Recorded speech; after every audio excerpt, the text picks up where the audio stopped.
welcome to another session on Aucademy. I am Dr. Chloe Farahar. I'm a white person with a shaved head, giant glasses, and I'm wearing a green and white gingham. I'm very gingham recently, actually. Gingham dress.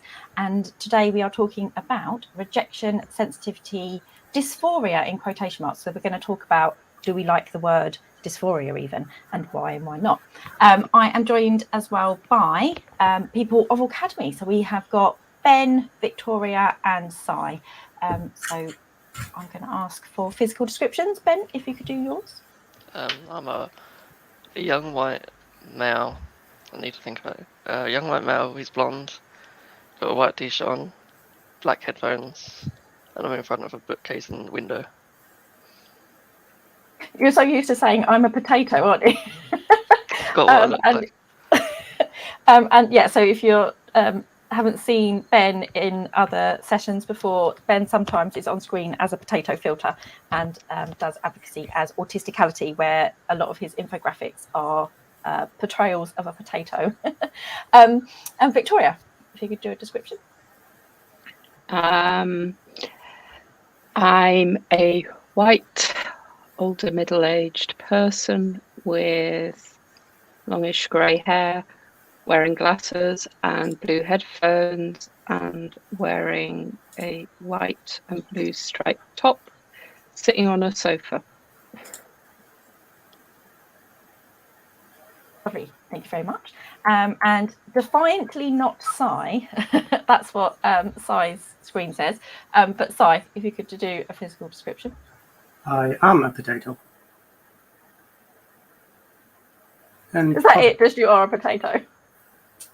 Well, today I might be a younger man with long blonde hair, as usual, clean shaven. Yeah, that's about it. And Sai's also using, they are using a filter on their eyes, just in case people can't see the screen or are not too sure. Am I? And so, yes, sometimes people feel more comfortable to be on screen if they are wearing or using a filter. So, yes, today we are talking about this thing called rejection sensitivity. And I'm a bit of an odd duck in the sense I don't necessarily feel I have a particularly heightened sense of rejection sensitivity. So we're going to talk a bit about that as well. So, I mean, you three have been on before, but we can do very brief backgrounds if you want. So, Ben, for instance, who are you and what is or are your dedicated interests? I'm Ben from Aucademy. I also do a page called Autisticality. My dedicated interests, gaming and probably Marvel, mostly.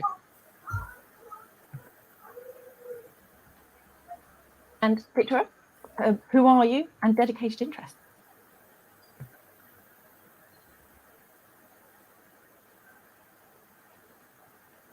Oh, are you on mute, Victoria? Or we've lost you? That's helpful. Yeah, Victoria, moderator on Aucademy on a few of the different groups and help sort of facilitate some of the groups, the social groups. Dedicated interests, it's more creative textiles and a lot of embroidery, and interested in using creativity as a means to explore autistic neurodivergent identity predominantly. There might be a live in that, mightn't there, at some point around that again. Lovely. And Sai, who are you and what is or are your dedicated interests? Well, I'm definitely not Sai. What are my dedicated interests? I think probably Star Trek, really. That's my go-to for anything in sci-fi, particularly Marvel.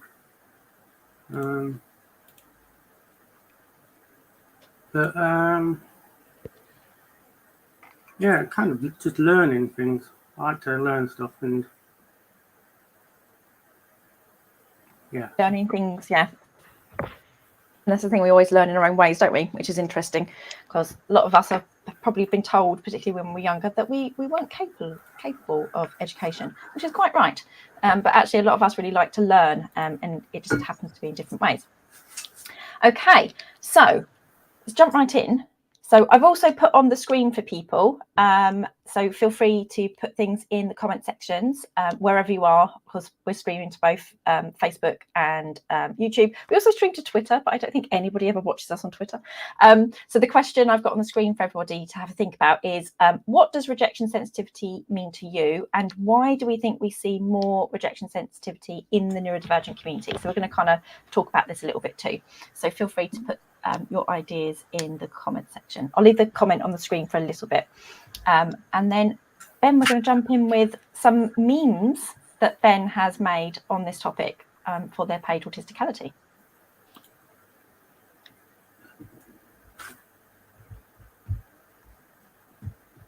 Fantastic.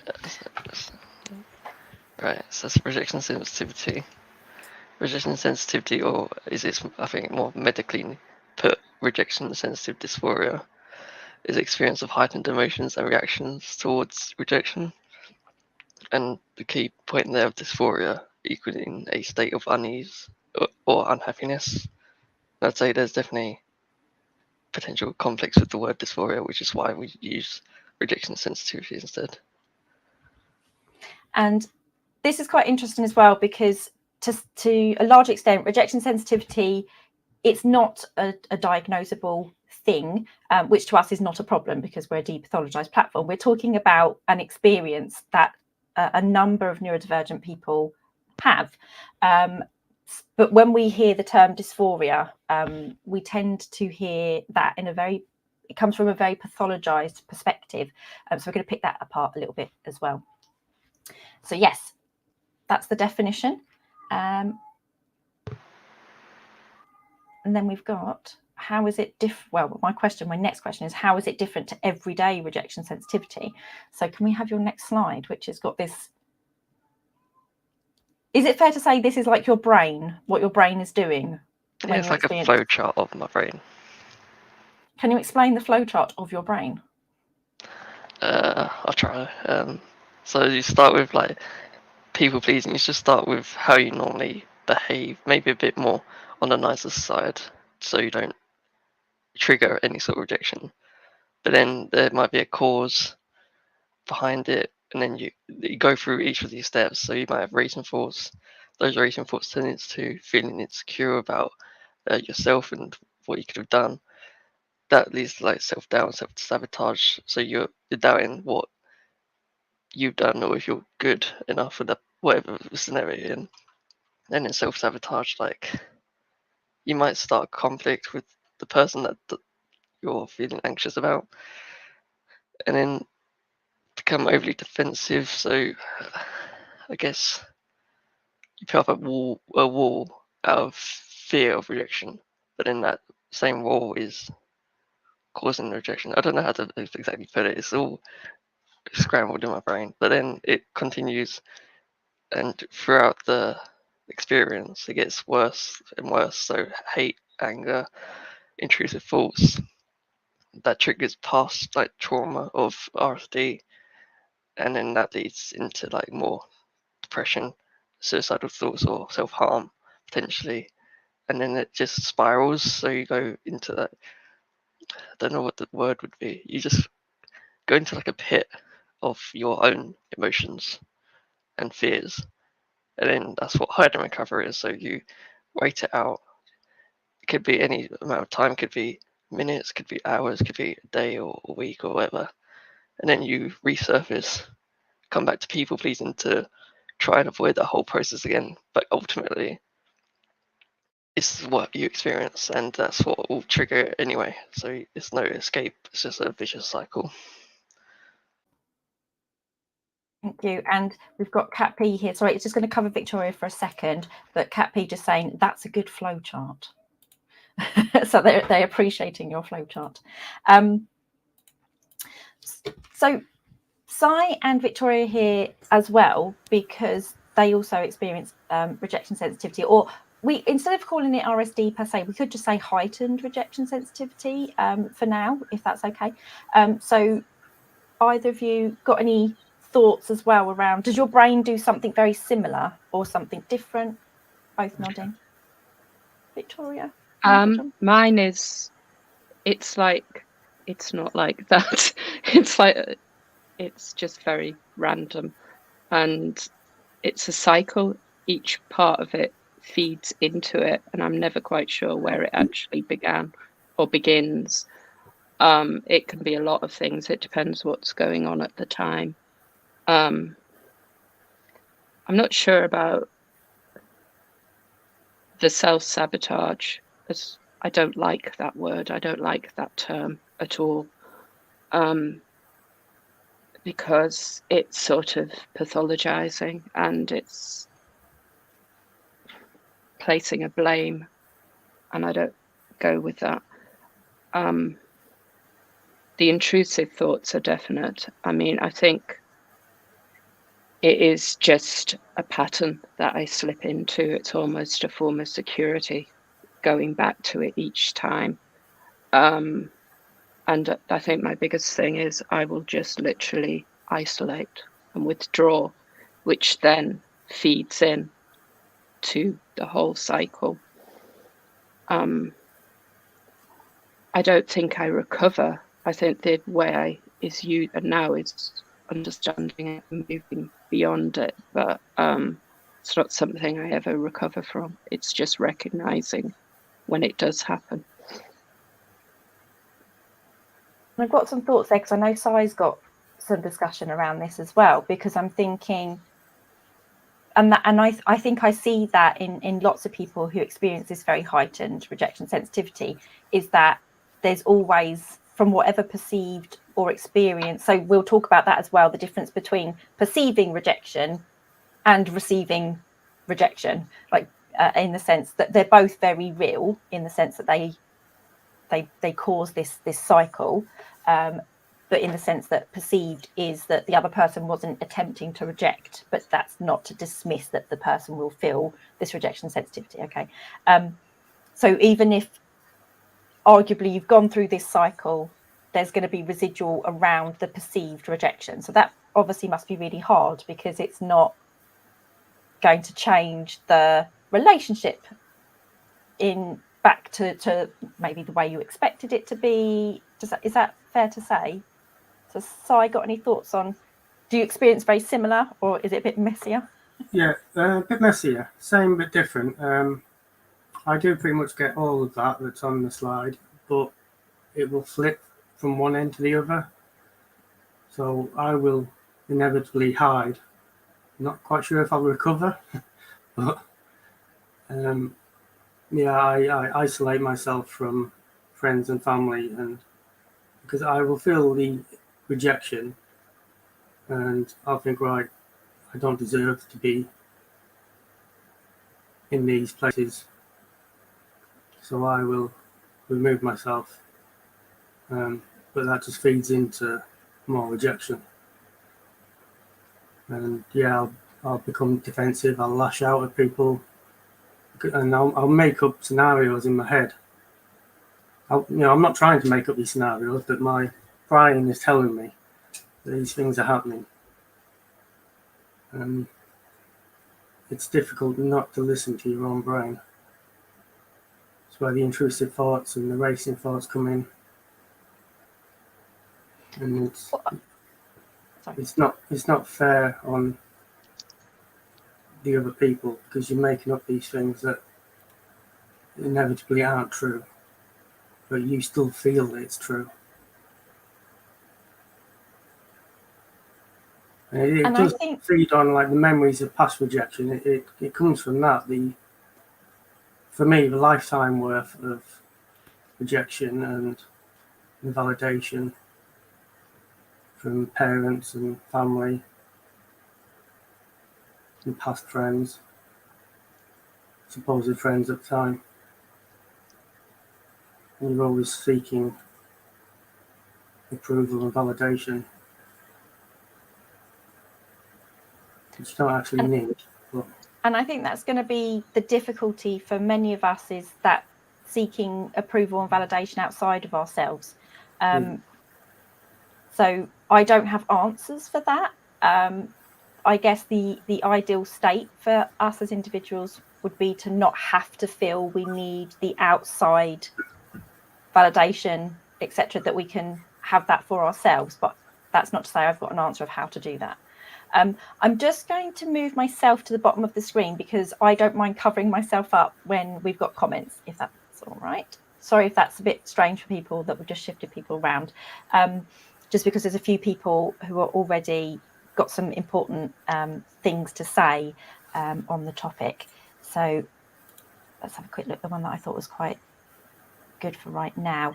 When we were talking about perceiving versus actually receiving rejection, like I say, there's no judgment on the fact that it's a perceived rejection, as if it's well, you shouldn't feel rejected, etc. The person wasn't trying to reject you. That's not necessarily helpful. I don't know about you folks, you might be able to tell me if that's helpful. Is it helpful to then learn actually that person really had no intention of rejecting you? Would that be helpful to learn? I think being in the autistic community, it's taught me a lot that it's not intended or real in a way, but having decades of real rejection, it's hard to not unconsciously just revert to rejection. I think it's connecting with other autistic people and discovering that there's others like this and others understanding the pattern has helped a lot with it, that it isn't just me, and sort of understanding what is going on. And yeah, there have been past rejections, and I think a lot of that is sort of double empathy problem comes into it many times. And I think if in the autistic community you're more likely to get an upfront actual reaction, honest reaction, opposed to outside of it where you don't, where people will tell you, oh, you haven't offended, when you actually have. Whereas so within the autistic community you don't get that so much. There's two things there that are quite interesting, which is the idea of double empathy. And we can experience, so for people who might not know this theory or not know it too much in detail, it is simply the idea that it's quite difficult to genuinely take the perspective of another human being, but it's much harder when you come from different frames of reference. So autistic people, when they are in interactions with non-autistic people, there's a double empathy problem because the non-autistic also doesn't know how to perspective take with us because we have a different lived experience of the world. Something else you just said, and I've lost my second point, and now Victoria's going to also lose it because your memory's not. I think the other two remember what Victoria said because it was really key. Oh, for God's sake. It's okay. I've got it. Yes. So also what I'm thinking, because we're going to talk in a minute a bit more about why do we think we see much more heightened rejection sensitivity within the neurodivergent community. And I wonder if there's multiple things we're going to talk about, but also what you just said. And that's the fact that you're always having to second guess the meaning behind what a non-autistic person is saying. So I think that also must surely play into it. So there's a few nods from you. Ben, is that fair as well to say that this thing of like, you're always having to second guess the meaning behind what somebody is saying or doing? And so unlike an autistic person who just embraces their direct communication, who might genuinely just say, no, I just don't want to do the thing, nothing to do with you. I'm not to say that you wouldn't still feel rejection sensitive at that point, but yeah, Ben, what do you think? Any where you're trying to guess the meaning? I think when rejection actually happens and it isn't me, I guess, perceiving rejection, when it's not there, when it actually happens, I think that's created for me a lot of trust issues, which affects my rejection in the future. And I think I had a point and I can't remember what I was going to say. I think it makes me a bit paranoid. I think that's the word. It makes me, like you said, second guess what people's intentions and how they will act in the future. So it's like preemptive, I guess, rejection sensitivity for some situations. And sorry, go on, Si. That preemptive, that's where the my racing and intrusive thoughts come in. I'm preempting what might happen, and they're not good scenarios. It's my head making things up, like justifying the rejection that I'm feeling.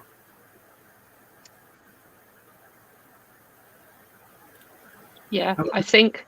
Sorry. How was it?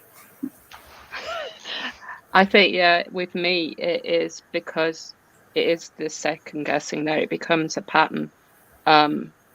And I will script and try to work out what's going on sometimes, and I haven't a clue. And it just goes down a spiral, really. And so there might be obviously multiple reasons why neurodivergent people, and we're going to get into why particularly ADHD people experience heightened rejection sensitivity. It might be due to explicitly, objectively being rejected, like people outright bullying and being very clear that they're rejecting us. It also might be, where was the comment that I thought was quite useful? Which is going back into what we've just said as well, and what Victoria sort of started my train of thought, which is that you can't always trust what people say. So not only are you potentially being rejected to your faces quite openly by somebody saying, I don't like you, for instance, because even if you don't know you're autistic or ADHD, but just because we're different, we're more likely to be victims of bullying and sometimes worse, victimization. But also the fact that people might say, I don't know, oh, I'm really sorry I can't come to the thing that we organised. I'm like washing my hair. That's such a neurotypical cliche in my head. It's from the like TV shows and stuff. And then you see them doing something else. Whereas they could have just said, actually, I really don't fancy doing that thing, which you probably would still feel rejection, but at least you've got the honesty and you're not then having to second guess everything somebody's ever going to say to you. So never being able to trust that when somebody says, oh no, I can't do the thing, I'm too busy doing X, Y, Z, and then you see them and actually they lied. That must be something that really can feed into rejection sensitivity. So Jenny says, I feel like I can't always trust what people say, as they are sometimes trying to be nice or not cause offence. And actually, I don't think that's nice either, because when you learn that you've been lied to, that's worse than if somebody just said, do you know what, you're just not my kind of person, it's not personal, you know, I just don't think we connect, or whatever it might be, as opposed to lying and then we find out about it. Yeah, I think there's this pattern of, it's almost a neurotypical pattern, not wanting to cause offence, not wanting to hurt your feelings, where actually, if there was just clear communication, I could just accept that and my brain can almost move on, because that makes sense. So I wouldn't then go down. Yes, it would hurt a bit, but I wouldn't spiral down, because it was like almost an end to it. I actually remember offending a non-autistic person when I was much younger, and we were planning to go on a night out, and then somebody wanted to plan to go on a night out with me, and then this third person wanted to, and I said that actually might be a bit awkward, because one of us is always going to be a third wheel, but I don't want it that you don't go, but I just don't know that it'll be good if we go as a group, as a three. And I was very honest, I didn't lie. And then we got there and I saw her and I was genuinely excited, because I was like, oh good, you found somebody else as well to come with. She did not want to talk to me, she was really offended, and I was like, but I'm genuinely pleased that you're here, because I just didn't want one of us in the three to always be a third wheel, in the situation. So sometimes being an autistic, honest person doesn't work either. She probably would have potentially preferred it if I'd lied, so that she didn't feel rejected, because there was genuinely no rejection from my perspective. It was actually trying to save some difficult social encounters.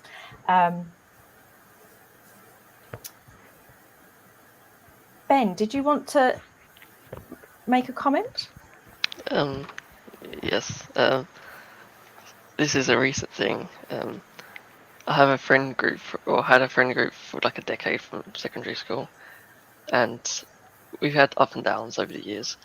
And then, like, I think it was over the first lockdown, I rejoined the friendship group, and it's all online. So we use voice chats and text chats and stuff, which is probably better for me because I hate in-person socials.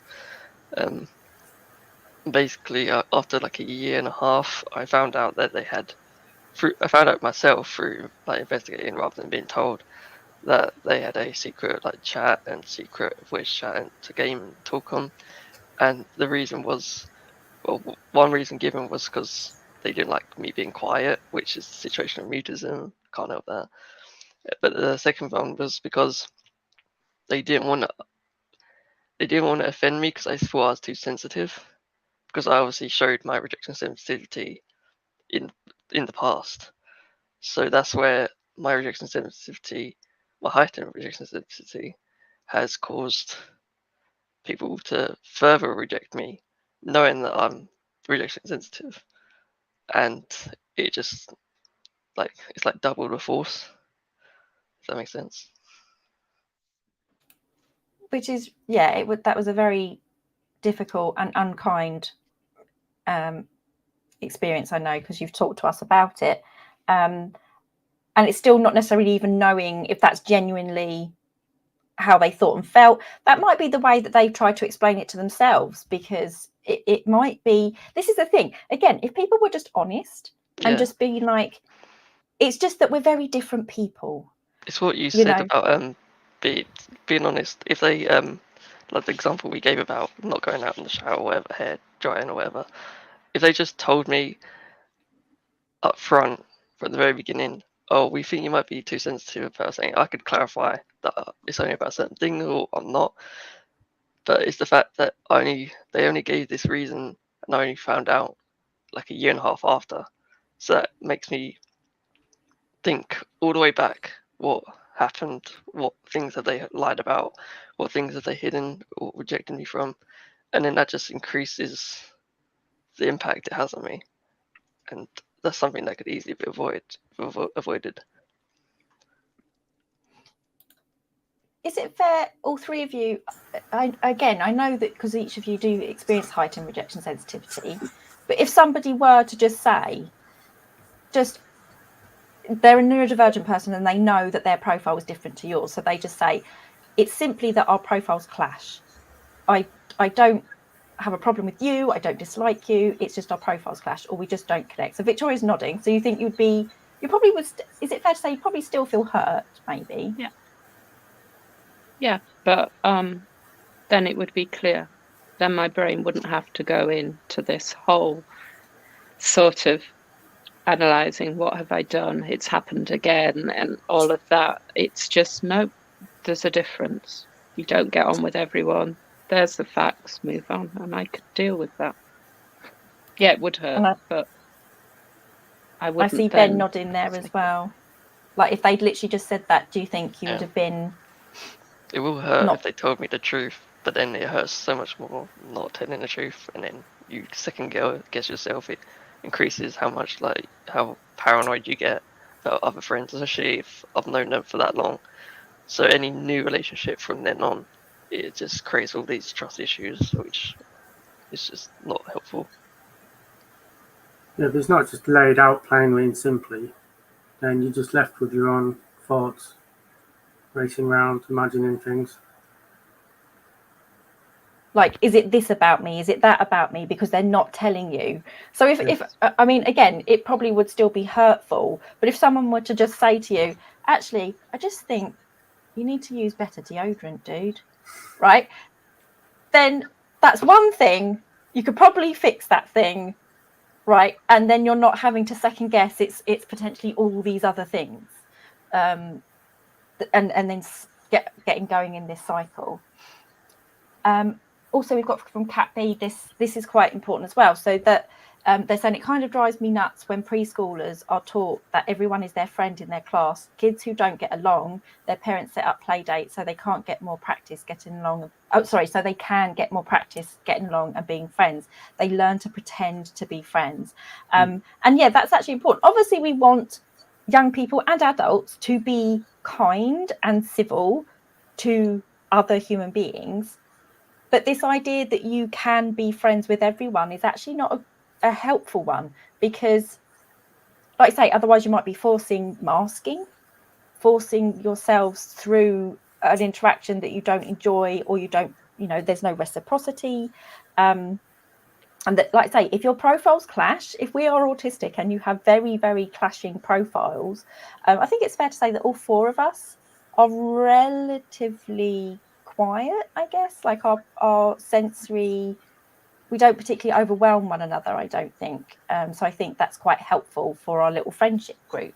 That's not to say there's anything wrong with anyone who's got a louder, if you like, sensory profile. I don't know what that means, but and Jessica, people, and it doesn't mean that you don't like. It doesn't mean that you dislike them or anything. Or there's something you've got a grudge against them. It's just that something doesn't work with your profile, and that's okay. And I think in certain situations, maybe it does, because if somebody is sort of louder or talks more, that actually could be quite helpful sometimes, because sometimes I want to be part of things, but can't in the moment or whatever talk, and the other person's talking, and I quite enjoy that sometimes. But yeah, but I don't like the idea of sort of false friendships. It feels like you're being pitied. And it's just, I don't want that. It's just genuine connection. And also when you can tell when something's not right, and you pick up on it. You may not know exactly, but you can tell there's an awkwardness or whatever. And that is when the rejection sensitivity kicks in, because you can't work it out what's going on. Whereas if it was just clear, that is fine. And Ben had unmuted. Did you have another comment? No. Okay. Because I think it's quite clear from how you're describing this, but I want us to answer this question anyway, if we can. So, how is it different to everyday rejection sensitivity? So, I would say most human beings will have some level of feeling sensitive or, unhappy or upset that they have been rejected, whether that was, like I say, objectively they have been rejected. I don't like you, for instance, somebody saying that, versus the perceived rejection. They're feeling that somebody has rejected them. So how is this different? So I would argue I don't experience rejection sensitivity to this heightened extent that you're describing and with the flowchart on the screen. So I think I can have quite a quick sort of thought and feeling of, oh, well, that hurts. So I'll give you an example. Annette and I did some work with some young people online in Barnet, and one of those young people, after a few sessions, emailed the people that were hosting us and said that they didn't want to do it anymore. It was boring, right? And the host people didn't want to tell me that because they thought it would hurt my feelings. Now, it kind of did, but it very, very quickly, I went to not making it about me. And I went to, that's a perfectly valid thing for that person to experience, which is boredom, because not everybody's going to enjoy the same things as one another, and the other students still enjoyed it. So it's not like the project was a failure. And I very, very quickly moved through those sort of personal feelings of, oh, that hurts. That makes me feel like, oh, no, we're boring and we've done a bad job. And I moved quite quickly to actually really impressed with that young person's self-advocacy to say they don't want to do it and this is why. So I moved quite quickly through those feelings. So how is that different? Why do you feel that you experience something different with this thing called rejection sensitivity, or heightened rejection sensitivity? Are you asking? Anyone who stick their hand up first? Victoria. I think that is in what you said. You moved on quickly. Don't. And I think that's when you talk about that monotropic spiral. It just doesn't. It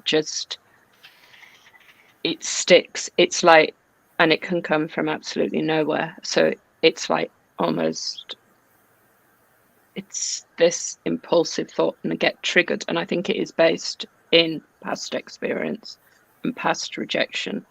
And it's going back there every single time into that. And I think it also depends on your profile as well. And if you're alexithymic and things like that, it's just understanding, because you understood that it wasn't just about you and something you had done. Whereas me, it's that past experience of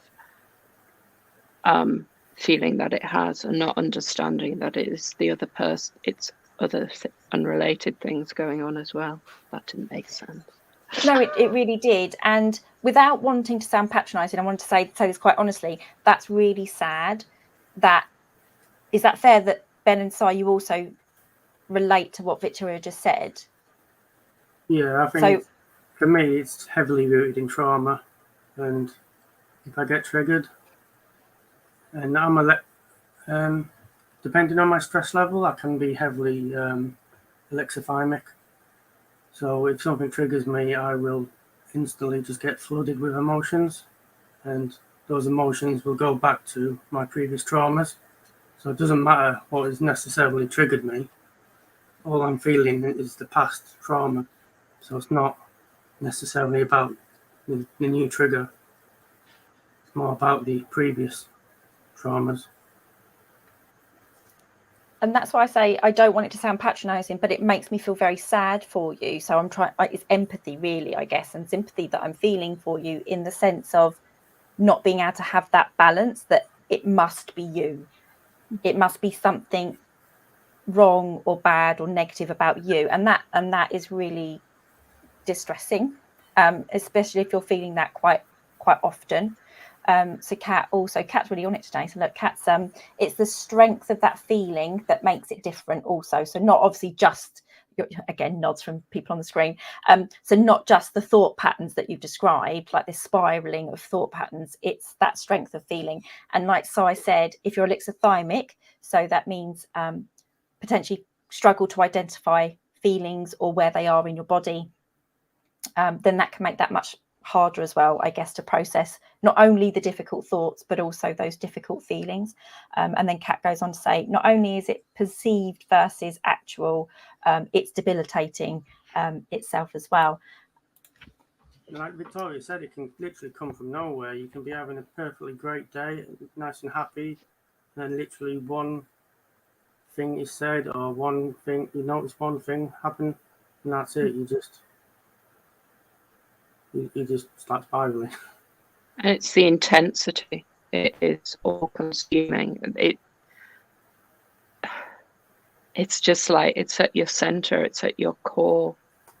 It's really difficult to explain. And I think particularly with me, the attention differences, it will just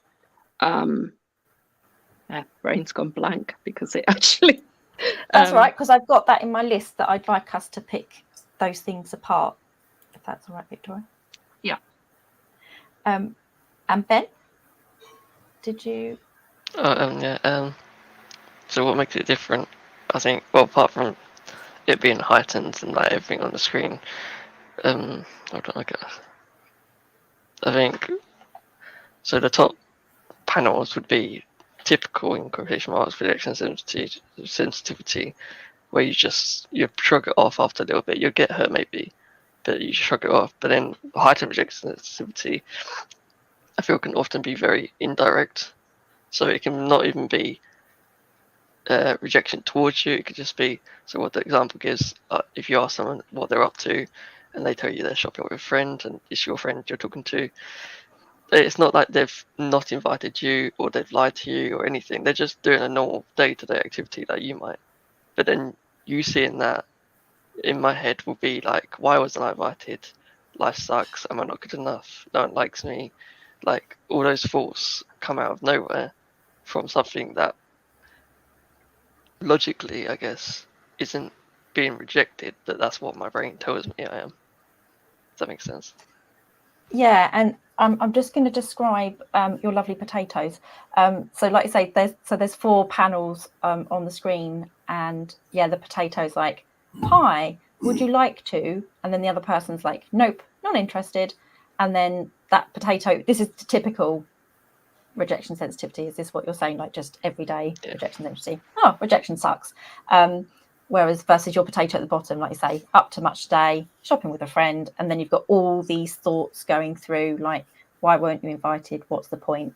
I'm going to be alone forever. Did I do something wrong? No one likes me. Am I not good enough? Life sucks. And that's a lot, to go through your mind. Where, I think if that were me and it was like, oh, up to much today, and the person was like shopping with a friend, I mean, fine, because I don't want to go out, it's fine.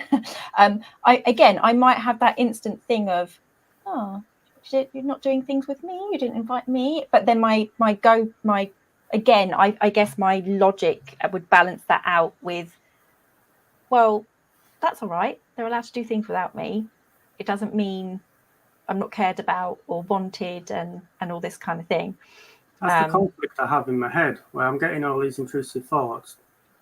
But I also know logically that it's perfectly fine for people to do things on their own or do whatever they want to do. They're not having bad thoughts or about you. They don't, not care about you. They do care about you, but your brain is telling you one thing and it's also telling you another, and it's a constant conflict. Yeah. And now let's get into... Sorry, go on. It is. That is exactly it, and that's where you end up beating yourself up even more, because logically, I know all that. It's like, it's not that I don't know this, but another part of me has been totally triggered. So, and it's almost like a total frustration with myself that this is now happening, because I know logically what it is, and I can see people's frustrations with me because it's happened, because I've been triggered by this, which just feeds it all in again. So then even more rejection sensitivity, because people might be feeling frustrated that you're feeling this rejection sensitivity, which isn't coming necessarily from them. I'm frustrated by it, and then you get the whole thing, and people do, oh, don't worry, don't think about it. It's like, I'd like not to. I'd like to switch it off. And that's definitely not helpful. So I want us to talk about, actually, what's your next slide? Because then I remember where I'm at. Oh, this is more about how to help. Okay, so we'll come back to the slides in a minute, if that's right, because I think we've got some other bits that we can pick apart, and we can put us up here. On why, for instance, it does seem that rejection sensitivity or heightened rejection sensitivity happens much more for ADHDers. So ADHDers or autistic ADHDers, so ADHDs, where I know we're always joking on the lives that I probably do have experience ADHD. And I don't joke about that I don't, because I have an issue with the idea of ADHD at all. It's just, I really don't think that that's my lived experience.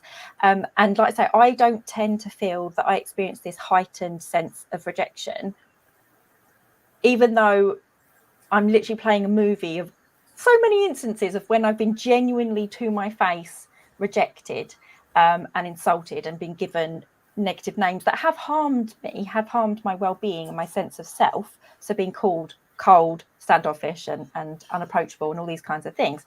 But a lot of the time what I end up going to is, okay, well, I just wasn't their person and they're not my person, clearly.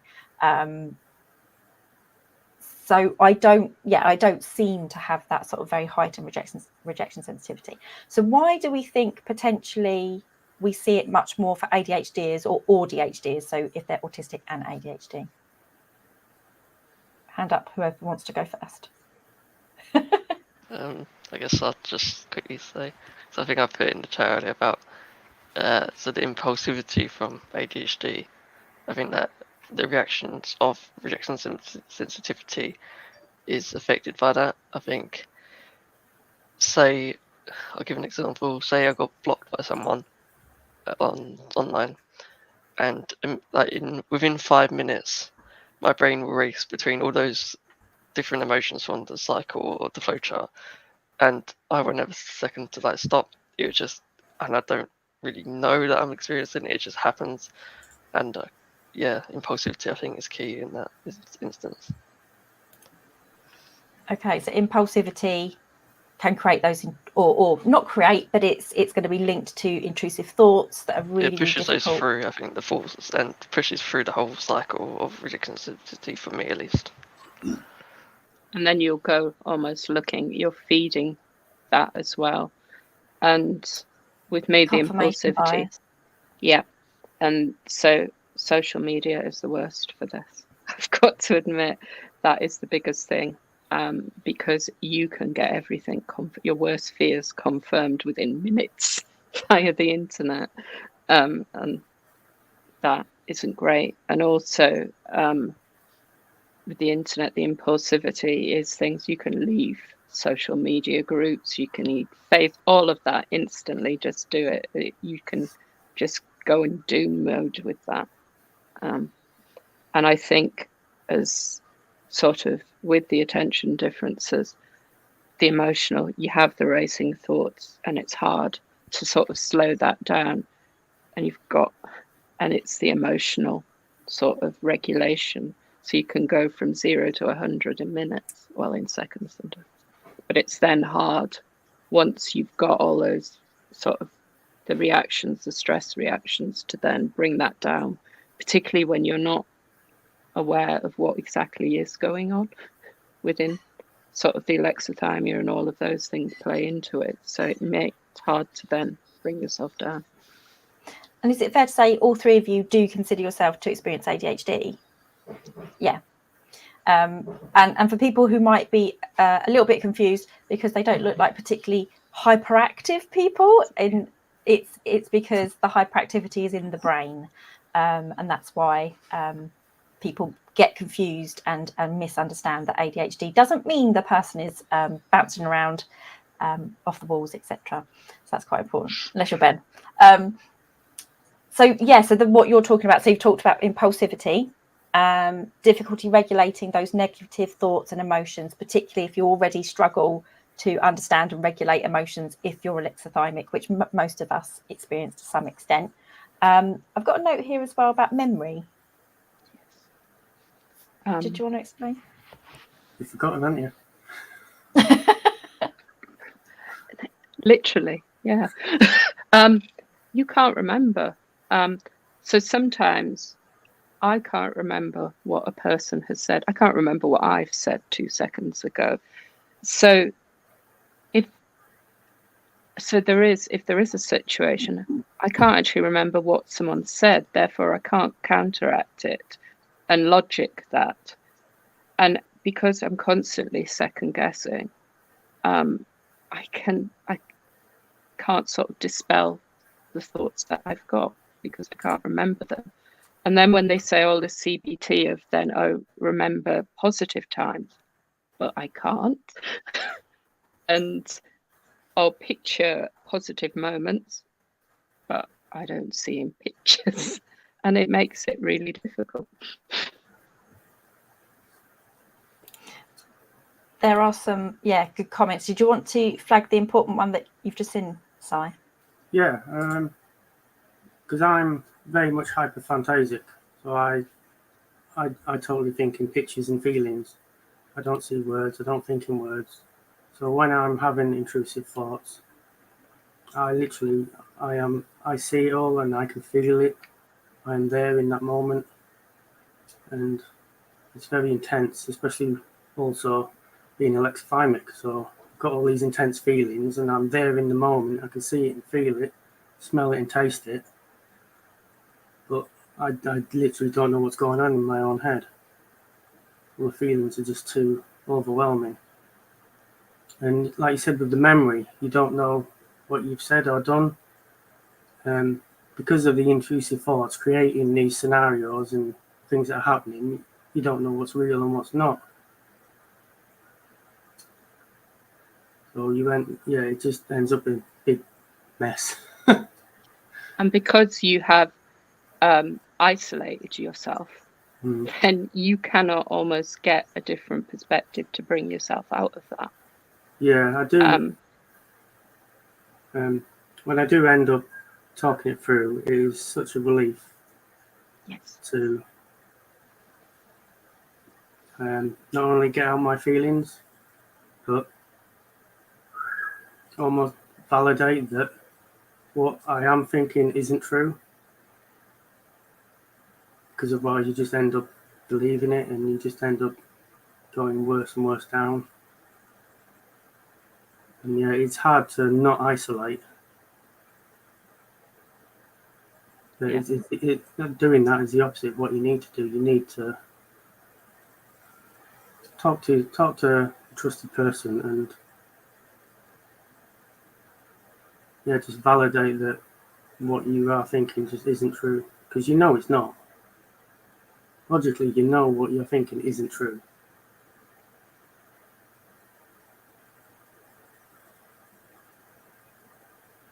But logic and emotions don't mix. And for those who couldn't see it, what Katie actually says is also hyperphantasia makes imagined rejection that much more salient and emotional. And Ben, did you want to bring your point in? Yeah, I said I could easily imagine in my head being rejected and feeling rejection sensitivity before it even happens, which then triggers the actual rejection sensitivity, so there's no escape from it, because I'm a hyperfan as well. And I think we've got Corinne that their 13-year-old daughter is ADHD and attentive, which, there's the hyperactivity is in the brain, and the impulsivity and the spontaneity, which can be amazing, but also can obviously create challenges when the environment means people have been mean, and then you've held on to that, which is a very valid thing that we do if distressing, where while their 19-year-old autistic son is ADHD hyperactive, just meaning that you observably see that, I guess, that they're ADHD and intensely defiant as well. I guess so. Si's like, but I'm PDA and I have all the rejection sensitivity. I mentioned the PDA in the chat earlier because I'm very PDA against myself. So if I'm having these thoughts and emotions that I don't want, I'm like, my PDA is like, no, why are you doing this to me? I don't want this. So I end up fighting myself. I did have another point and I've forgotten it. I can't remember now.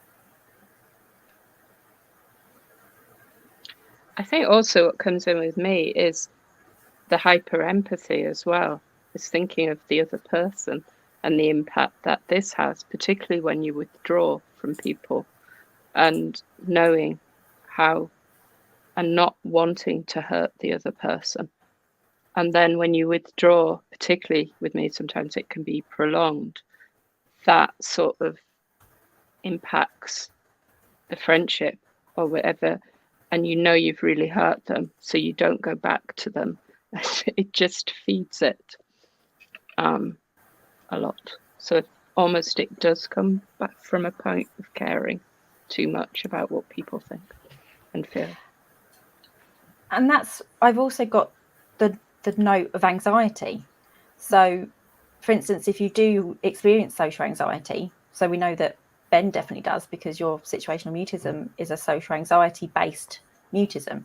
So if you're already anxious because of other human beings, I feel like there's just all these different ingredients that are feeding into creating that very heightened rejection sensitivity. And people think you're being self-centered and you're focusing on you, and they're not realizing that it's because you care so much often, but can't express it, and you just can't communicate what is going on. For me, it's hard to shake off that feeling of being self-centered, making everything about me, because I'm the one that's feeling all these things and imagining all these things. But it's difficult to not make it all about me, which isn't, And it's that, not fair on everyone else. yes, and then that's when you go into you're a burden, because you're doing this to be, you're being too much, and it just feeds. I remembered That's my other fine. point. Have a snowball effect where there'll be one little rejection, and then that will start feeding. I'll start looking for other rejections, and it'll just snowball. Where anyone else would just say, "Oh, yeah, they didn't like that. Okay, I'll get on with my day." Whereas maybe everything else. Yeah, so whereas maybe if that what might feel like a very obvious perceived, even if it wasn't a real rejection, but you might perceive one because it just felt really like an obvious thing of rejection for you. Maybe then, like say, all those things when you're spiraling, you wouldn't usually be triggered by. Maybe prior to that, they would just be the everyday. Oh, that person's doing things. They always do things. Whereas if you're already in that spiral, I can imagine it makes it, again, it's that confirmation bias. Oh, see, I found more evidence that they don't like me or don't want me to do the thing or whatever it might be. Cat as well. I say Cat's on it today. I wonder what percentage of my mutism is a part of rejection sensitivity. Actually, do I go mute without rejection sensitivity? It happens a lot when I perceive no one gives a C what I think. Oh crap. Okay. I was just thinking, what's the C? Yeah, the C word in the UK is a very different word usually, but no, I'm with it there. Cabbages. I hate saying cabbages. Why do I keep saying cabbages? I'm saying cabbages. Any thoughts on this actually? Because I mean, actually, all three of you experience some forms of mutism, don't you, at times? Yeah. I think particularly when I was younger, because I think of the impulsivity and things like that, I would come out with, and the differences, I would come out with things which were very blunt, and but it would always be brought up what I'd done wrong, and so it got to the stage that in order to try and not have that happen, I just wouldn't say anything. So I got used to just not reacting and just suppressing, trying to avoid not saying these things. So that didn't happen. So when I would go into a situation, I would just literally go mute, because it just became a pattern of reacting. And often, because of the intensity of thoughts, I would go blank and couldn't speak as well. Then what about you? So do you think they're tied to each other for you, rejection sensitivity and mutism? I'd say rejection sensitivity triggers anxiety in me, which then triggers my mutism, and then in turn, me being mute might further isolate myself and cause more rejection sensitivity. So I guess it does depend. A lot of my rejection sensitivity is based on lines. I don't have that issue as such, but I'd definitely say there's a link between them. I think it's also not knowing, because for me, when I'm situationally mute, I have to master to talk, which is then a whole nother like layer of energy and spoons and concentration being put into forcing myself to speak, that I don't really think about what I'm going to say, and then I can't process. Oh, at the same time, is this what I'm saying going to cause any upset? Is it going to isolate myself? Is it going to put a spotlight on me? So it's a tricky situation. And yeah, and if you felt perceived or, objective rejection for not speaking. So then, yeah, I can see that could become a vicious circle. I have a childhood memory of like I'd be with my auntie or my mum, and someone they know just passing in the street would ask, how am I doing, and things like that.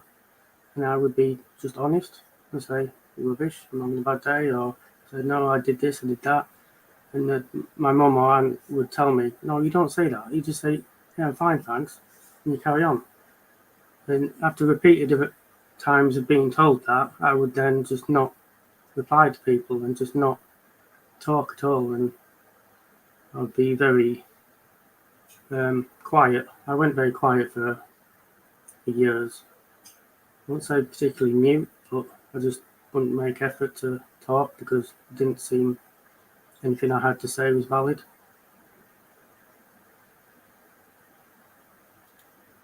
I see when you're something else.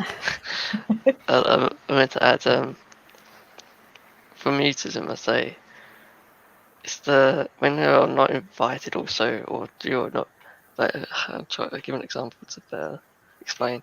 So say, you're not invited because you won't speak, or you're only invited if you speak. So then it's like the rejection from not being invited or not being wanted there because of the mutism. So it's like an attack on who you are and your profile. Because if I don't speak, I'm not invited, which then triggers anxiety. But if I do speak and I'm invited, then that's the whole other rabbit hole of burnout, overwhelm, and like shut down from later on. And potentially that might also still feel like rejection because that's not necessarily your go-to. You might not be wanting to use mouth words and you're having to push through. So they're still not accepting actual you. It's even if I want to use mouth words and just before we go out, they say, I expect you to use mouth words, otherwise don't bother coming. Like, it's that assumption, I guess, that you, like I said earlier, preempting. I've lost my train of thought. You know what I mean? Like, it's the rejection before it actually happens. Yeah. Because of who I am, I guess.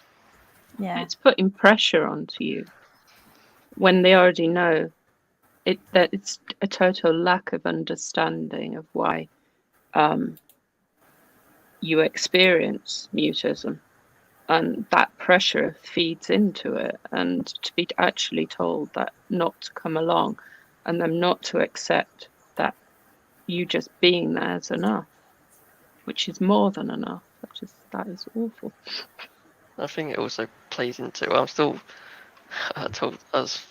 a bit to Si about it. I'm still trying to figure out about PDA and stuff, but I do think that's might play a little bit into it, like being told to speak and then you not wanting to speak, or you can't get the words out because of it.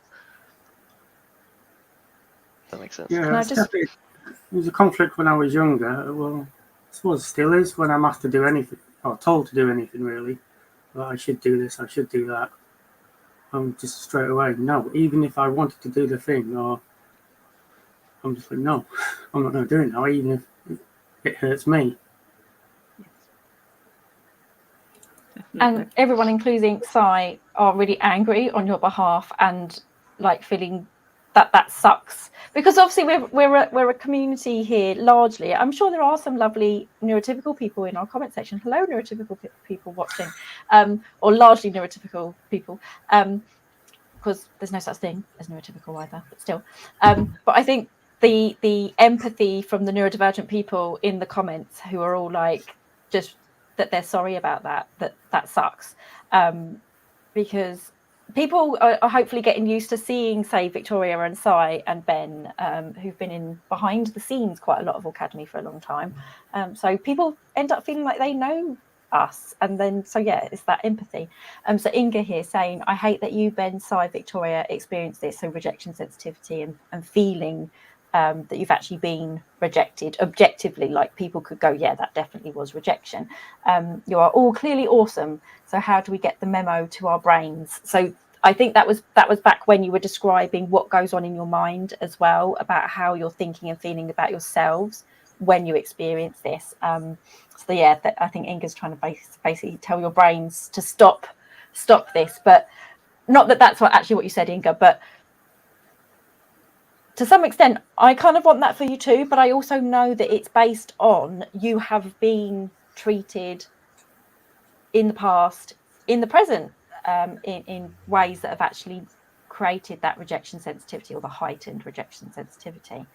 I've recently started to try to sort of think of it in a third person view. So if someone else is talking to me about it and telling me their experience, what exactly has triggered me or what I'm feeling, then I could easily say, yeah, that's trauma based, it's this, it's that, and it's logical to feel these and it's okay and things like that. But when it's your own brain, it's hard to separate the feelings from the logic. Again, because I don't experience this might not be helpful at all. Would it be helpful to, I might have done this, I swear I've done this with one of you, where I've asked one of you to say what you're saying to yourselves and say it to me, as if you mean it to me, and say those negative, hurtful things that you tell yourselves, and then say it to me. Was that one of you? I swear I've done this with somebody, because you won't do it. Try to do, but the moment it doesn't obviously work the instant you're triggered, because you automatically go to that trauma response. But to kind of justify that trauma, you kind of think, how would this be for someone else? You kind of separate yourself from it. I think with me, it is actually understanding myself. And I think the more I understand about myself, as in exploring the profile and understanding all the different elements that feed into this, it almost helps it. And it's overriding sometimes not the leave buttons, understanding what the patterns are and finding ways of actually getting it out of my head, sort of reducing the pressure, even if that is trying desperately to write it down, or just finding a different outlet for those feelings, the intensity of the feelings. So for me, it will be sticking on very angry, sweary music, and almost blasting my head with that to move, because that is the level of intensity. And normally I'm sound sensitive, but in that case, blasting myself with that level of intensity sort of reduces it, almost cancels it out. Because there's a couple of comments. So Katie said that they've actually made their partner cry with that exercise, where I'm assuming, Katie, correct me if I'm wrong, you mean that you said the things that you say to yourself about yourself to your partner, and it made them cry because of the way that you think of yourselves. So I don't necessarily think we should do this, certainly not do this without support if you were to do that. But and Karen says there is value in learning to create a positive inner coach, which will be very, very hard, because this is a pattern, like you say, it's this very ongoing, intense pattern that you have developed because of experiencing very negative things and potentially trauma.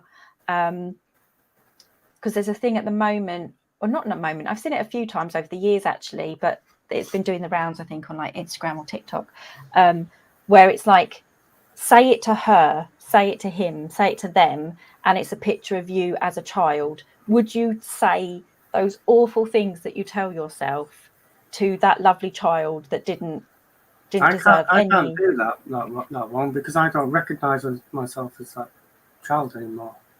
Even though I kind of still feel like that same person, I don't feel like a 41-year-old. Still, this is where sometimes a while ago I explored the possibility of DID, because I will shift between feeling different ages and experiences. I don't feel the person that I am now. I still feel like sometimes an 18-year-old or a 9-year-old or a 27-year-old. I don't really feel older than 27. My body does, but my mind doesn't. So, and I literally in the mirror, even on here now, looking at myself, that doesn't look like me. So that's why I try to project it onto if someone else was telling me. So that's not going to be helpful then, unfortunately. No, but it's still kind of similar.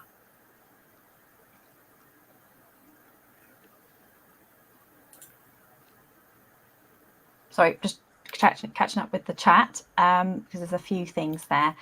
Somebody who was actually trying to comment on Twitter. Hello, nobody ever comments on Twitter. It's really interesting. So they went over to the YouTube channel. I'm so old. So they went over to our YouTube channel, where there's a few people on there. So hopefully they'll get some interaction there. And then we've got other people on Facebook. So did you have any other thoughts, Ben, on that last? You're like, I have no idea what we were talking about. Okay. Shall we just have some very brief thoughts, because I want us to move on. But brief thoughts on the difficulty with the word dysphoria that gets used. So rejection sensitivity dysphoria. So when you gave the description, the definition, Ben, definition makes sense. It's, what was it? Happiness, or what was it? Sorry. A state of unease or unhappiness. Which is actually much more intense than that. But why are we potentially struggling with the word dysphoria? It's pathologizing yet again. Why does everything have to have this sort of pathology angle to it? And it's just, I don't know, my brain's gone blank. No, that's fine. I think that's largely where we're coming from, isn't it? That even though the term itself, dysphoria, is being used usually in a pathologizing way, as if there's something wrong or broken with you, and that's really unfair, given that, for instance, all three of you and a few people in the comment section are saying that they feel their rejection sensitivity, like everything that we talk about on Aucademy, is a lot of intersectional things. So actual rejection trauma and things from when you're younger, anxiety, your impulsivity, and potentially the intrusive thoughts that you might get as an ADHD and so on. So it feels really unfair to make it sound like it's not a real lived experience thing. Because because dysphoria at the heart is saying that what you're experiencing in reality is not real, but the intensity, it's invalidating that reaction that you're feeling and the intensity, and just quite how debilitating, it's almost minimizing it.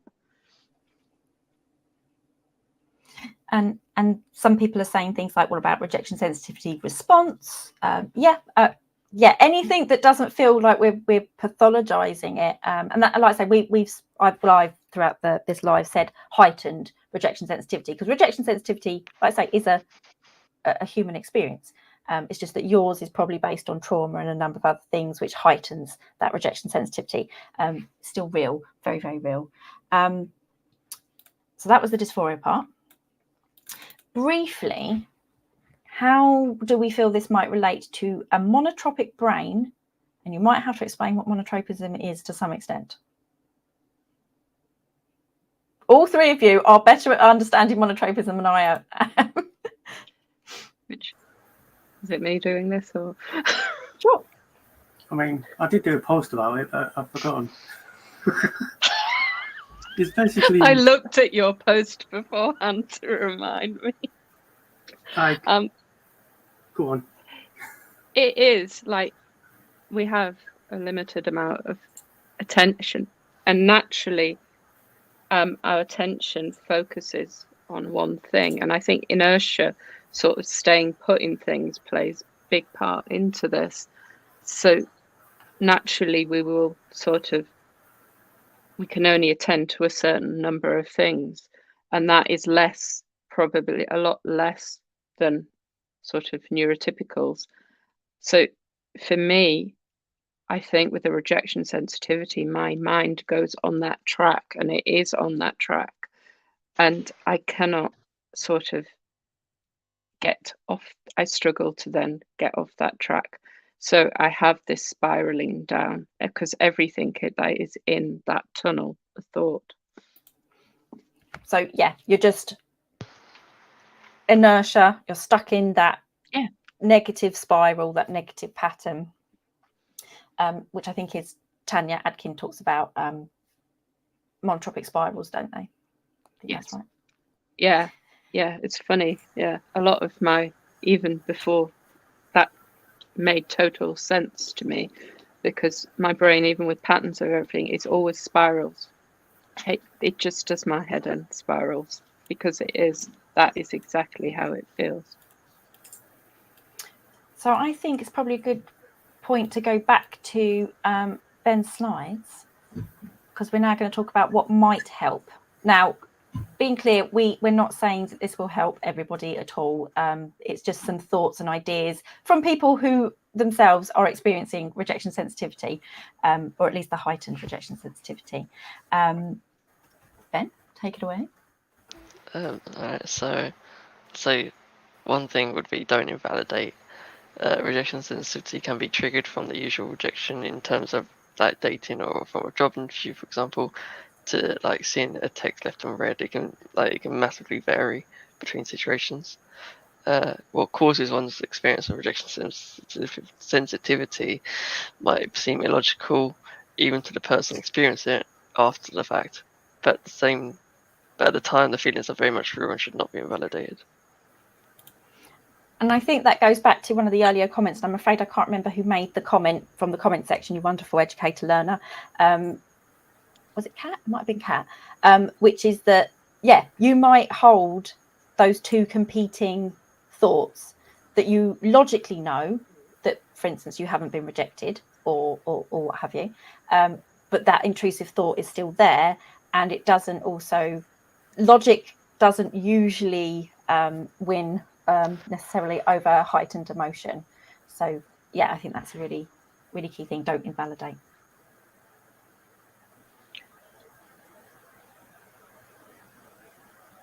And also for me, it's not to have a fuss made or to have the reaction to be sort of looked at intensely and gone through, because that feeling, you're already sort of feeling enough shame about it. It's almost to be able to just go in back, return unnoticed, and to just carry on, because that sort of reduces the threat. This is fine, it's okay. Would it help? It might not help, and obviously it always depends on the person again. So say you've done that part within your spiral of spiraling down, where you've sort of hidden away from people because you're feeling so rejection sensitive, sorry. Would it, like you say, so what you just said, Victoria, you'd rather people didn't obviously comment on the fact of that you felt rejection sensitive or try and talk through those things. Would it help at all if when you come back to the spaces that you might have left to be like, oh, you're back, yay, and then just carry on? Yeah. Would that help, Victoria? Okay, Ben and Si, would that help you though? Would it? This is why I say it always depends on the person. I think so, yes. Because when I leave a space, I'm feeling rejected. So when I come back, if it doesn't have to, the thing doesn't have to be mentioned, but yeah, just validate. And I don't know, it feels NT to say, oh, glad you're back and stuff like this, and hope you're okay. But it just feels like validation. And you're still thought about, otherwise you're coming back as though you weren't even missed. Okay, so it would help to just be like, yeah, you're back, and then we just move on. Yeah. Ben? I think it depends. Okay. I think some situations I might not want it acknowledged or anything, but sometimes I might want that acknowledgement and I want to move on from it. But I also feel like I need that reassurance from that it's not, I'm not being rejected and I'm not wanted, for example. Okay.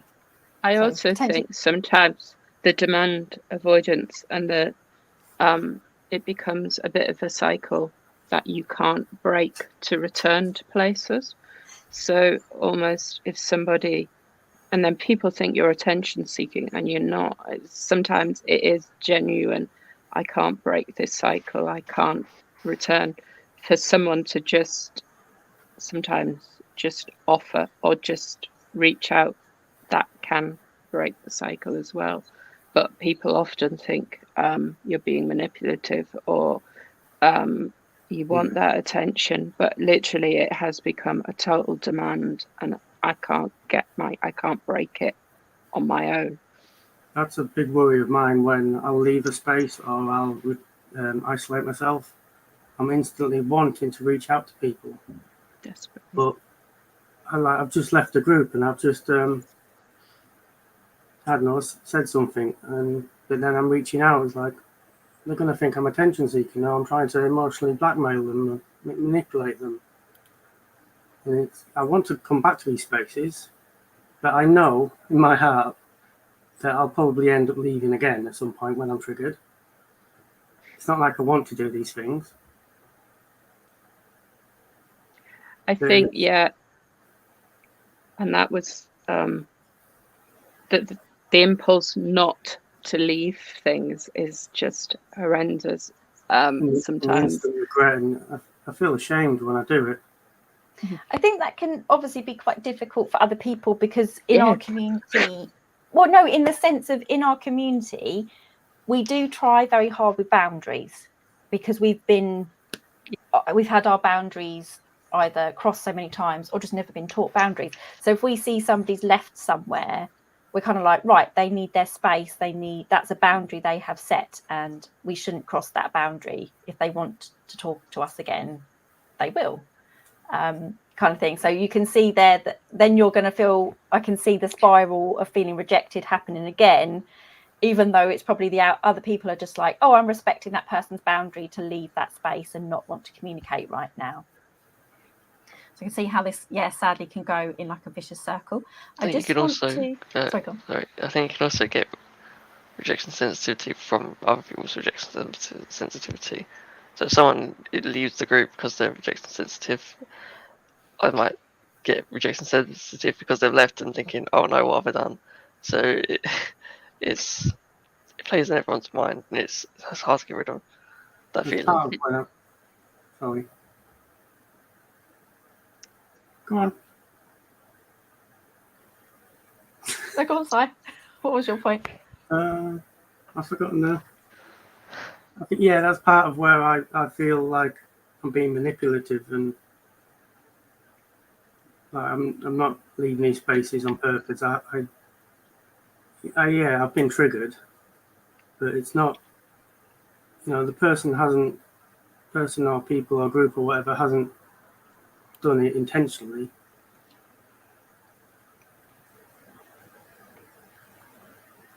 I just want us to see and hear Paco here. Where are we? Who's saying they feel very monotropic. I find it hard to think my own words and listen to these live streams. I always want to interact more than I can manage, and not feeling capable in that way leads to more rejection sensitivity for that person. And so I want you to feel seen and heard that, that I can imagine that must be quite difficult because they've then said, I have no idea what was said while I was typing that. And they feel amazed how these guys can manage talking to each other and the chat and the stream. I'll let you in on a little secret, Paco. I watch all of our lives back the next day on double speed because I miss lots. I actually miss lots of what my guests say, and I actually don't I like to play it back to see what I've said because of I'm not processing it as well. So I want you to know that. I want you to know that because that's what happens in the background, in the brain of us, for instance. So yes, if I'm replying to somebody, there's a bit of a lag, people might notice, between me replying to my guests on the screen as well. So I just, I want you to feel a bit seen and heard in the sense of that must be quite, make you feel rejection sensitive as well, I can imagine. And I think for a long time, sort of all three of us have been quite quiet and in the background. So this is almost been a very, very gradual thing that has taken a lot of time. And I think it is because we now know each other that we can do this. So because I can understand, sometimes it's awful when you're sat there and trying to process it all and relating to it, and it, I can really feel for Paco. It was Paco, I think, Paco Grace. And I think I've always thought it would be quite nice if people decided that, because we've got our closed Aucademy Facebook groups, to chat after the fact. I think that does happen sometimes, doesn't it? So some people in the social group, for instance, will comment the next day and said, oh, that thing that was brought up yesterday, it's making me think this, and that's really nice. It's allowing that conversation to happen after you've been able to process things. So yes, we all learn in very, very different ways. Okay, so next slide, Ben.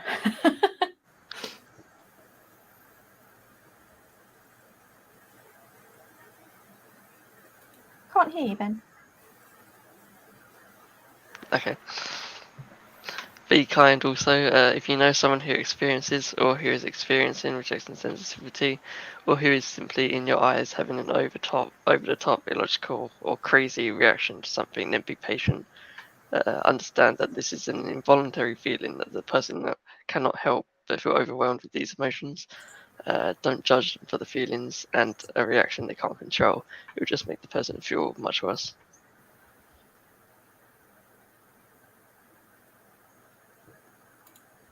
Kind of echoing, I think, what we've said now, hasn't it? Which is great. Any more?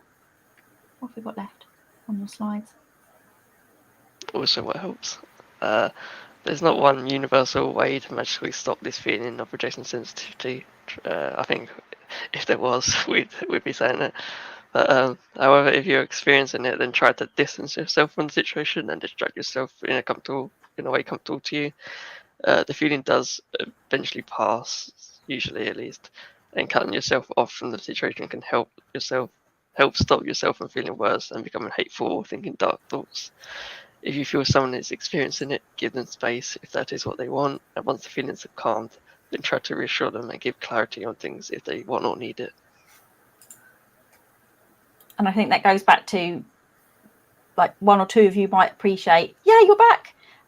Ben maybe not, but maybe just wants to come back into that space without actually any comment being made. And I think knowing about that, I know that I've got friends who experience rejection sensitivity. So learning those things about when I your come friends. back to a space, I want all bells and whistles. So in an autistic space, you want noisy bells and whistles. In memes, yes. Okay. In gifs. Any more? I was just going to say on that previous slide, can you go to the previous slide?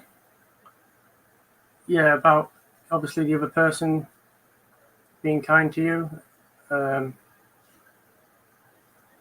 think like me in particular, I started trying to be more conscious of the other person's feelings and energy, because I only have a small group of people that I can go to. So I need to. One of them's here, and there's another one, and another. So, I need to. And it's difficult managing. What I'm trying to say. it's difficult managing how you reach out to people, because obviously everyone I know is autistic, so they've got their own things to deal with, and their own energy and their own boundaries, and that's it's difficult for me to manage when I'm obviously rejection sensitive and I'm retreating and isolating myself, but also wanting to reach out. So yeah, it just all feeds into the vicious cycle again of not wanting to push people away. That is all. So, I mean, that actually comes back to my final point that I've got here. I'm just wondering if there's any more on your slides. Yeah, I also just want to add to this one, just saying, I think it's important to know yourself, or try to know yourself, and how you best handle the situation. So for me, company helps me, like having someone be there with me, maybe distract me or something, whereas someone might want to be alone and that will not affect them. Like they might prefer the seclusion rather than being surrounded by people. So I think that's important. Most importantly, you are not alone. There's nothing wrong with you, only the people that judge you on something that you can't control. Being sensitive to something, whether involuntary or not, is not a bad thing. It shows that you care, it shows that you're human. Never apologize for feeling. I think that's massively to do with the validation of your feelings as well. Lovely. Very important. They are your feelings. That's why I say, whether it's perceived rejection or what others might class as objective rejection, they're still feelings and they're still difficult. I just wanted to, so we've got Kat saying, so it sounds good to be able to leave when I'm triggered, but so much conditioning to not be that way. I haven't been able to save myself yet. Yeah, so it's that difficult thing of boundaries for ourselves, putting our needs first. I think what's helped for me is being in autistic spaces and having autistic friends, because like 5 years ago, I would have been in an even worse place, and I wouldn't have been able to reach out to people. Like not to diss neurotypicals, but the NT friends that I had, I couldn't reach. The times that I had reached out to them, I was rejected, and I was blamed and told that I was bringing everyone down and things like that. So then you couldn't reach out to them again. And that's my last thing that I want to talk about then, so before we completely wrap up. And I've got some pinned comments, because I asked people at the start if they experience rejection sensitivity, what it feels like for them, and if there was anything that helped. So yeah, autistic spaces or neurodivergent spaces. So actually somebody on YouTube, for instance, actually asked, where do they find spaces? We have spaces. If you're on Facebook, we've got a number of spaces. We have, can somebody pin the comment for us? The banner. So the different groups, yeah. So we have a number of different groups, but dependent on what your interests are, you might join multiple of those groups. So our Aucademy platform is obviously public. Anyone is welcome to come and be an educator learner in the comment section, etc. But then we have our closed spaces that are autistic or neurodivergent only spaces. And it's really not important to have a diagnosis for us. If you think you're autistic or neurodivergent in some capacity, you are welcome in those spaces. So yes, I was just flagging them for us. Largely we are on Facebook. We do have a Discord channel, but it's quite quiet and it's for 13 years plus. So we've got some particular rules in that group, and that's just a dedicated interests group, so you can just chat about things you're really interested in. We also have Resource Academy, but we've also got an arts group, an animals group, so if you just want to share some cute pictures, our social group, which tends to try and meet twice a week on Zoom if we've got enough facilitators. We've got a memes group if you just want to share memes. We've got an LGBTQIA+ group, we've got a caregivers group, and the info dump vaults is the one that's on Discord for 13 years plus. So we do have those spaces, and you will be most welcome to pop over. So what I would like to do, because I guess what I'm saying there is autistic spaces, you're still potentially going to feel rejection sensitivity, but people are going to be a bit more honest.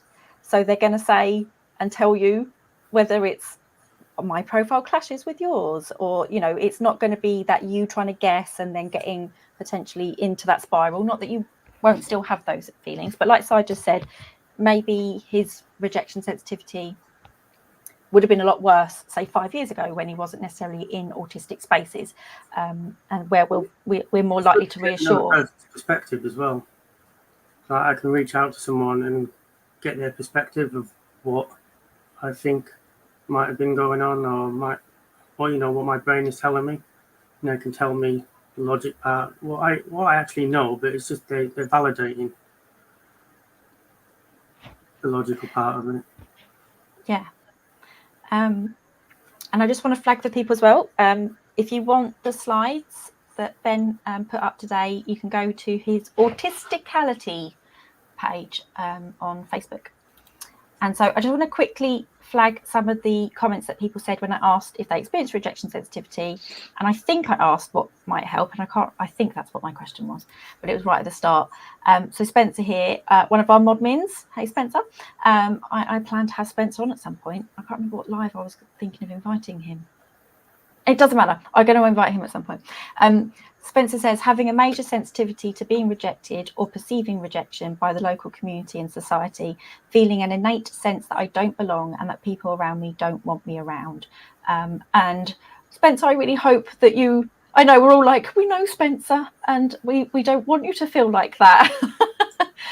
So the empathy that we get from the community as well. Kat at the start was, rejection sensitivity means I cannot always trust what I perceive from others. I may think they are making fun of me, but when I play back the recording of the conversation, I see plainly that they weren't. And so again, having that perceived. But I think hopefully from this discussion, everyone's aware that rejection sensitivity is learned. You've probably learned that you've genuinely been rejected at different points in your life. And then sadly, it becomes sensitive that you want to avoid that thing. You don't want to feel those feelings, because that's not good. So we avoid, which is it is this vicious cycle, isn't it? It's like, I'm going to reject you before you reject me, basically. But it becomes automatic, and that's why it's quite difficult. You're not aware it's actually happening before it sort of got too late almost. Also, just on Katie's point on the screen, what she says, Katie says, I take recover to simply mean return to neurochemical baseline of physical calm, that the emotional impact is lasting. And I think when in the flowchart, when I say recover, I don't mean get over it, because I can think of an example I can think of a time of rejection from years ago, and it will come into my head, and I can still feel that rejection sensitivity as though it was yesterday. That is that, I think, trauma, I guess, from that. And I think that shows as well, doesn't it? That demonstrates that while the logic might kick in, the reason that you are likely rejection sensitive now is because of that emotional impact that's lasted from being rejected when you were potentially younger and things. And so I thought that was quite helpful, because like I say, your idea of recovery doesn't necessarily mean you're not going to feel rejection sensitive anymore. And so I liked Katie's way of explaining this here as well, which is you're getting back to a baseline of sensitivity for you, but that you're still going to have that lasting impact. I think it's giving yourself time to process things as well, because I know with me, my reactions are delayed, and it does take so sometimes it will happen. The reaction will be after. I need to give myself that time. So in that sense, the recovery time is the processing time. Yeah. Okay. That's why I need someone else's perspective, because it lets me process. Yes. It's that help to sort of. I'm not good at processing my own emotions and feelings, so I need an interpreter. Yeah. And although I don't experience the heightened rejection sensitivity, when I am having a difficult time, I do need quite a long time, like several days, to process thoughts and emotions around something if it's been quite difficult.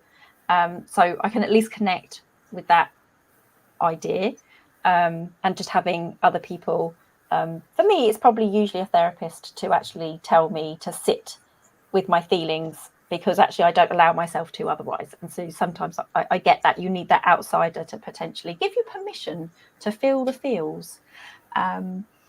We've also got Kat here saying, is it that our reactions have been dismissed? We have been rejected so many times that we begin to automatically perceive rejection. And I think that's what it sounds like from the discussions that everyone's been having today. But Kat said that very early on, because I pinned these quite early in the conversations. This was interesting again from Katie. I experience it even when watching other people accept each other when I'm not involved at all, in an envious twist. So again, that's sad, because it's not about you. Yeah, that's like the graphic I showed of the shopping. It's not about you, but you still get those feelings arise. Yeah, you're almost sort of, you're glad that they're having that positive experience, but it's almost like a wistfulness that that you can't be part of that or feel that in the moment. Yeah.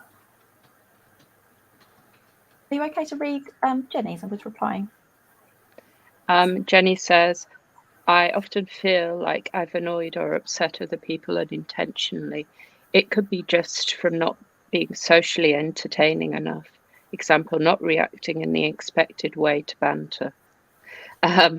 But especially if I talk about anything negative, as I think people don't want to deal with my moaning. That's what we do. We like to have a good discussion about things and yes, be grumpy and I think I don't like banter, because I often think, particularly in neurotypicals, and it's not banter. There is usually an element of truth to it. It's their way of sort of getting around it. That's interesting, because you do like banter, Victoria. I like it in a safe. You like autistic banter. Yes, that is, but that is not. There is no malice in that. But I often have found in the past, particularly, and a lot of people have just, and it has been neurotypical thing that have sort of devolved the responsibility of that banter because it's her, and then just said it's banter when it actually wasn't meant playfully. And I just think our banter is very different in our spaces. Yes. I have nothing against that banter. No. So Andrew's point here, I'm not entirely sure where maybe Andrew themselves was coming from, but I think this is quite relevant. So and I think we've talked about this to some extent. So they said, I think the rejection can be related to intersectionality as well. So that Andrew might here be thinking, for instance, of certain other minority groups that intersect with being neurodivergent. So I can see that if somebody experiences prejudice based on their ethnicity, for instance, then that's going to potentially intersect with rejection sensitivity for being autistic and otherwise like neurodivergent. It might also, Andrew might have also meant the intersectionality that we were talking about, which is you're not just experiencing rejection sensitivity, it's the fact that you're also ADHD with the impulsivity of the mind, and what else we talk about, the different anxieties and all these kinds of things. So I imagine Andrew is probably talking more about maybe belonging to other minoritized groups that get rejected by society. I can imagine that would be a very different, quite intense form of rejection sensitivity as well.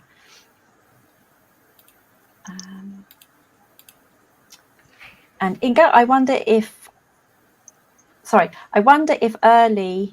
ADHD friendly environment growing up is a protective factor. Oh, okay. So if you grow up in a much more ADHD friendly environment, that might mean you're less likely to experience rejection sensitivity.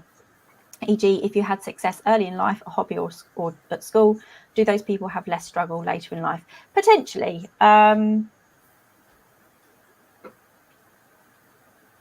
I still think it's really difficult to know, because I definitely had experiences of rejection as a child. So it's one of those things of what kind of pie, what were all the things that connect.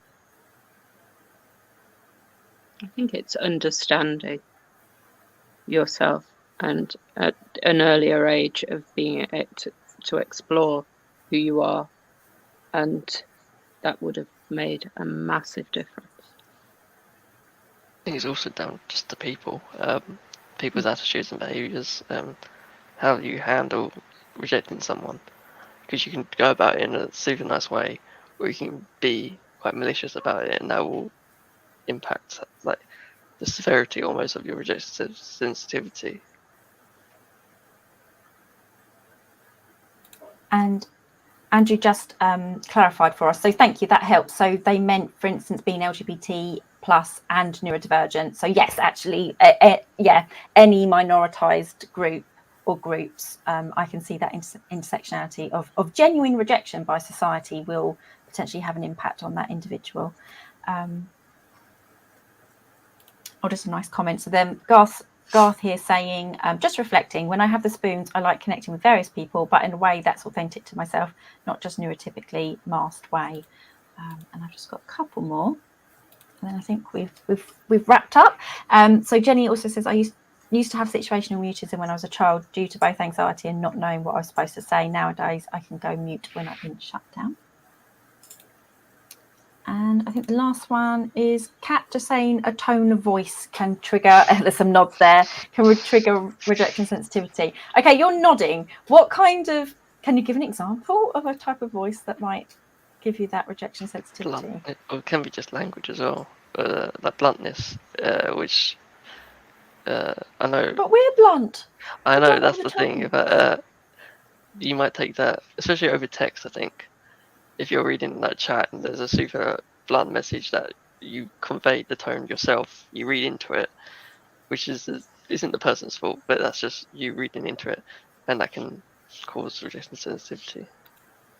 Okay, and I think because sometimes I will reply to you folks, or actually most people, I prefer to send very short messages than long ones to save on my spoons, but I usually add emojis to make it clear that I'm being quick and to the point because I'm low on spoons, have an emoji kind of thing. That's why I like the laugh emoji. If you're being serious or you're not being serious, it helps clarify.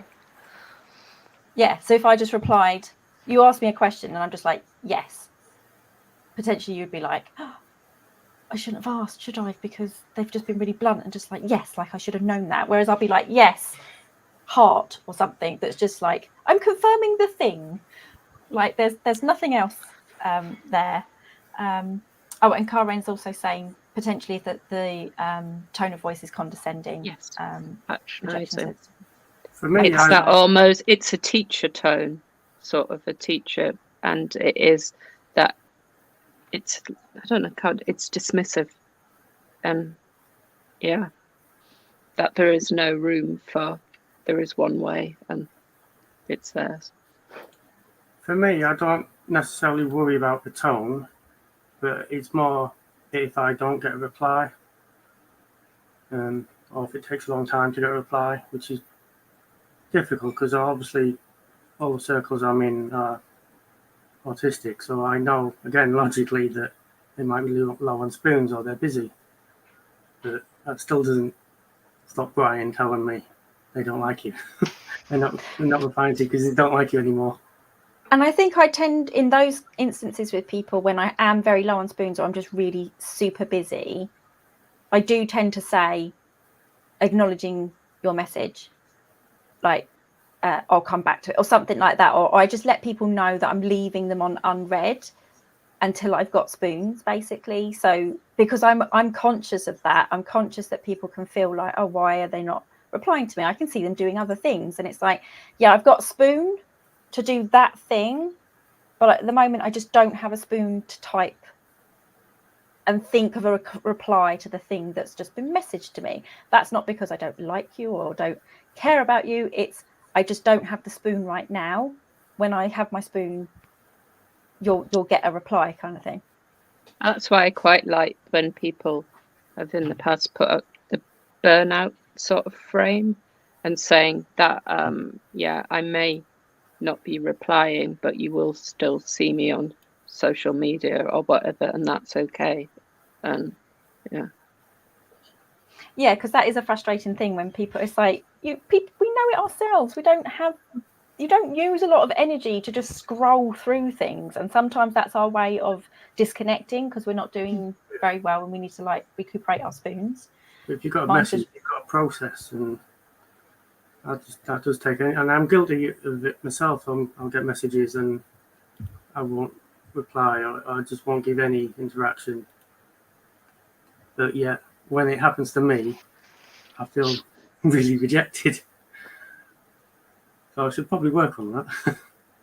Whereas again, in my head, I just go to all the things like, oh, they're probably really tired, or they'll come back to me, or whatever it might be. Oh, and Katie's saying, you are talking about the very thing that triggered me most recently in a new relationship.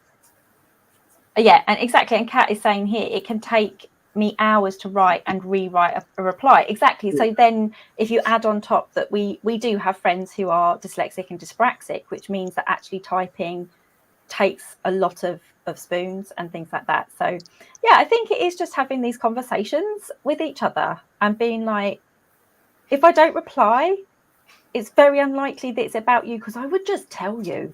Like, we're a nice little honest bunch a lot of the time. So I feel like if I've got an issue, I will just tell you. If I don't reply, I'm just tired or overworked or whatever it might be. And I'll probably still see you in another capacity or whatever it might be. Yeah, okay. Well, being kinder to ourselves, which is a net mantra, which is very, very hard to do sometimes. So to our final questions of our sessions as usual. Does anyone on the screen have a current or new stim that I don't know about? How would I not know about it? Because I talk to you most days. This thing that Victoria's loving at the moment, can you describe it? I don't know, it's odd. It was on the top of a pen. And yeah, I've lost the pen. But it's just... You don't need that bit. I don't know. It just fascinates me. I don't know what it is. It kind of reminds me of a weird Christmas tree. So it's kind of like a green squishy ball with like bits coming off of it with little balls on the end of them again. But you're like holding one of the smaller balls and twirling it, aren't you? Makes me think you're holding an alien by the head that's got gonorrhea. Okay. I'm so happy I don't think in pictures. So this is our kind of banter, just so everyone knows. Well, I say our kind of banter, probably Si's and Ben's kind of banter for the group. Ben and Si, any new stims? Probably this. It's not a new stim. You're always doing that. I haven't mentioned it on Aucademy. Okay. Because that's sort of, it's the one I most use, because I've tried stim toys a lot, but then it evolves actually focusing on it to actually getting enjoyment out of it, and then I can't focus on anything else. But this I can do whilst I'm by my PC, and it just twirl away and just. And it's literally just the cord from your blinds, right? Yeah. Is it a relatively new one? I can't think how long if I've noticed you doing it for a long time, or if it's a relatively new one, like in recent months, or if you feel like you've always done it. No, recent months, I think. Recent months, yeah. It's definitely, I felt like it's a newish thing from our perspective. Si, any new stims? Nothing physical, I don't think. I can't get into stims as it is at the moment, but I've been listening to a lot of psychology audiobooks, psychology and sociology and things to do with the brain, even just like the mechanics of how the brain works and the nervous system and all that stuff. I'm just listening to the audiobooks all the time. That's keeping my brain quiet. And look at Katie being observant. It's since he moved his room. The 1st of May. This is true. Because I had my bed here, so I didn't have. Well, I could have reached it, but that's no point. That's not creepy, Katie. No. No, Katie's just very observant. Because We see all the. I did not twig that. And to our final comment, what is your favourite form of potato?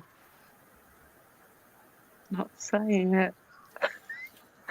Everyone, like Ben is always just hoping for people to say Ben because Ben likes to be a potato filter. And then we had the amazingly spontaneous story about a new potato that grew legs by rolling under. Oh, it was just your long ass That was story amazing. last week, so was great. I think I've got a new favourite potato at the moment. You know, when you open a bag of crisps and you eat the first one, but it's all soggy, so you try another one and that's soggy too. You look in the bag and there's a hole in the bottom, a pair of eyes looking at you. So you quickly look in the bag again to see what it is. But even more shockingly, you see a pair of legs scuttling out the bottom and hear a foot on the floor. So not that one. That's the wrong answer. You didn't say I have to give a right answer. Jack was going on. Apparently, there's 1,000 types of potato, and one of them is a blue potato. Not that that's my favourite type of potato. Oh, But it swears. quite possibly. Oh, Callum's saying hash browns, spiralised. I think that's the term. Oofed. Saying that, actually, I've got some sweet potato hash browns to try that I haven't tried yet that are from Morrison's. And I was like, oh, they sound good. So, is it gin? I think it is gin. Is it gin that comes from Is it potatoes? vodka? You can Vodka. also, vodka you can get from potatoes, yeah. What's gin from then? Anyone? It's a slow. Slow breeze. Slow. Yeah. Slow game. Oh, okay.